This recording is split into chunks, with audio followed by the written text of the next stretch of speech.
Islam denies the fundamentals of the Christian faith, and the most crucial Islamic dispute is one central to the Christian faith: Jesus' death on the cross.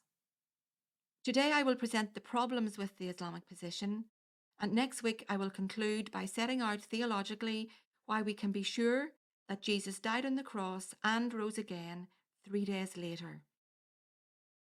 Dear listener, did you know that no one before Muhammad ever denied the death of Jesus on the cross? Yet Islam insists that it never happened.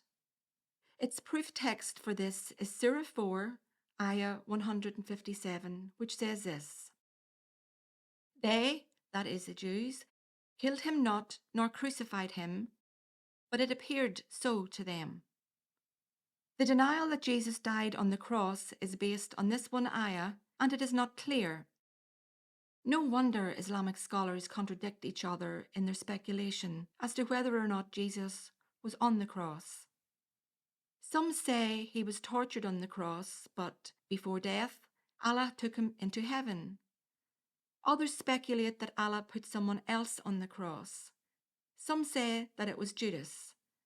Others claim that it was Simon of Cyrene. The lack of agreement is due to Surah 4, 157 being unclear. What can be said is that Surah 4, Ayah 157 suggests that either a swap or a replacement was made by Allah. However, there are theological problems with what is commonly referred to in Islam as the substitution theory.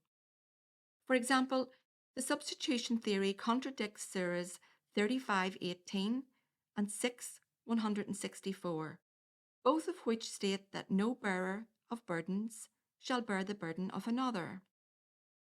And it raises the following questions. Why should God take Jesus into heaven and put someone else on the cross? What do you then do with Surah 3:55, 5:117, and 19:33, all of which allude to the fact that Jesus did die? Why is no historical context given for Surah 4, Ayah 157?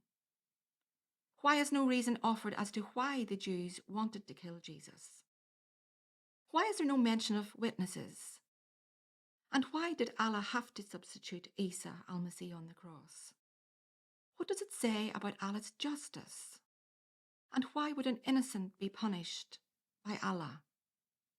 Why do Muslim scholars disagree over who was on the cross? And why did Allah not inform the disciples of the substitution? And will Allah judge the disciples for spreading the news that Isa was crucified? How can Allah judge Christians for believing that Isa was crucified when he gave the resemblance? And why did the cross become a symbol if Jesus did not die on it? Friends, the doctrine of substitutionary atonement is not taught in the Qur'an. Instead, it claims that no bearer of burdens will bear the burden of another. Yet in Sahih Hadith, this is seemingly contradicted, where it is stated that Allah will order that the sins of the believing Muslims be taken off them on the Day of Judgment and heaped on the backs of the Christians and the Jews before sending them hobbling into the hellfire. Surely that is substitutionary atonement right there. In denying any possibility that Jesus died, Muslims regard the cross as a defeat, when in fact the death and resurrection of Jesus was the greatest victory of all time. Jesus defeated sin and death on behalf of all those who put their trust in him for salvation. Romans chapter 5 verses 6-8 says this: For while we were still weak, at the right time Christ died for the ungodly. For one will scarcely die for a righteous person, though perhaps for a good person one would dare even to die. But God shows his love for us in that, while we were still sinners, Christ died for us.